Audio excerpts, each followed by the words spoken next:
జై శ్రీకృష్ణం వందే జగద్గురుం. భగవద్గీత మకరందము 16వ అధ్యాయము దైవాసుర సంపద్విభాగ యోగము 20వ శ్లోకము. నీచ జన్మలను బడసి దైవ ప్రాప్తి లేక తుదకు వారు అధప్పతనమునే పొందుదురని వచించుచున్నారు. అసురీం యోని మాపన్నా మూఢా జన్మని జన్మని మామ ప్రాప్యైవ కౌంతేయ తతో యాంత్యాదమం గతిం. ఓ అర్జున, అసుర సంబంధమైన నీచ జన్మమును పొందిన వారలగు మూడులు ప్రతి జన్మయందును నన్ను పొందకయే అంతకంటే తాము పొందిన జన్మ కంటే నీచతరమైన జన్మమును పొందుతున్నారు. పాపాత్ములను అసుర గుణములు కలవారిని నీచ జన్మలందును బడద్రోసెదనని క్రిందటి శ్లోకమున భగవానుడు తెలిపియుండెను. తదుపరి వారి స్థితి ఏమగునో ఇచ్చట తెలియజేయుచున్నారు. తమ దుష్కర్మ ప్రభావముచే వారు భగవానుని పొందు సౌభాగ్యమునకు నోచుకొనలేక ఆనందమును చవి చూడలేక తామెంతవరకు పొందియున్న హీన జన్మము కంటే ఇంకను హీనతరమైన జన్మను పొందుతుందురనియు ఇట వచింపబడినది. మేడమెట్లపై నుండి క్రిందకు జారిన బంతి ఒక్కొక్క మెట్టు దిగజారి ఏ ప్రకారముగా క్రిందకు పడిపోవునో ఆ ప్రకారమే వారు అధోగతి నందురుదురని భావము. ఆహా, పాప ఫలితము ఎంత దారుణమైనది! కావున ఇటువంటి భగవద్వాక్యములు వినిన తరువాత అయినను దురాచార పరులు తమ దుర్వృత్తులను ఇక కట్టిపెట్టి సత్వదాగతులై వర్తించుట శ్రేయోదాయకము. మామ ప్రాప్తైవ నను పొందకయే అని చెప్పుట వలన వారికి దైవ ప్రాప్తి లేకపోగా ఇంకను హీనతరమైన జన్మమును కలుగుతున్నదని భావము.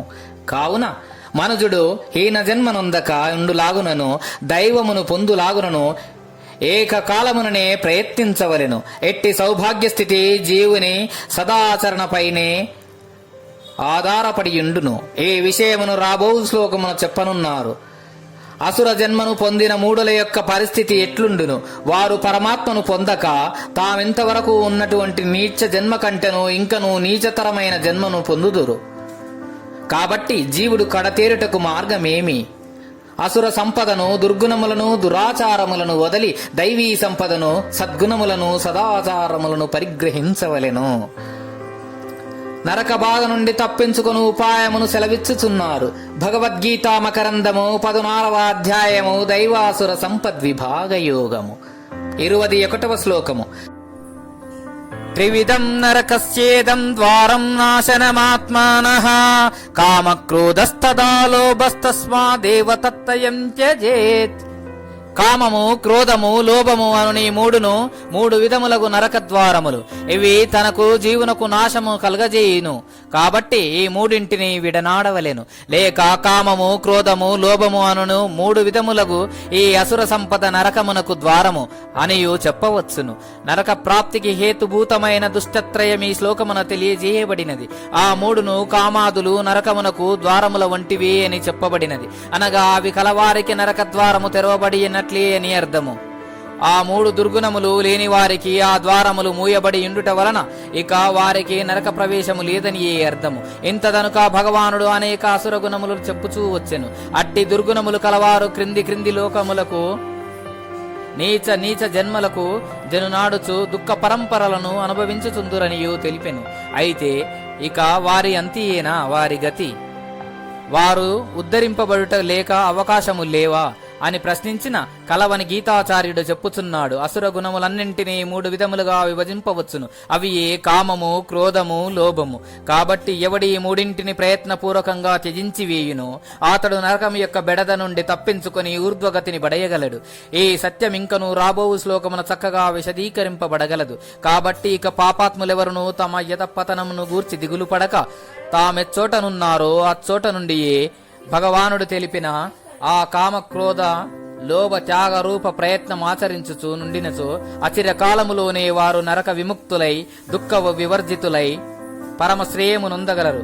కావున ప్రతివారును వారి వారి హృదయములను చక్కగా పరిశోధించుకొని ఈ కామ, క్రోధ, లోభములను ముగ్గురు దొంగలను కనిపెట్టి వివేకాదుల సహాయమున వారిని దూరముగా తరిమికొట్టవలెను.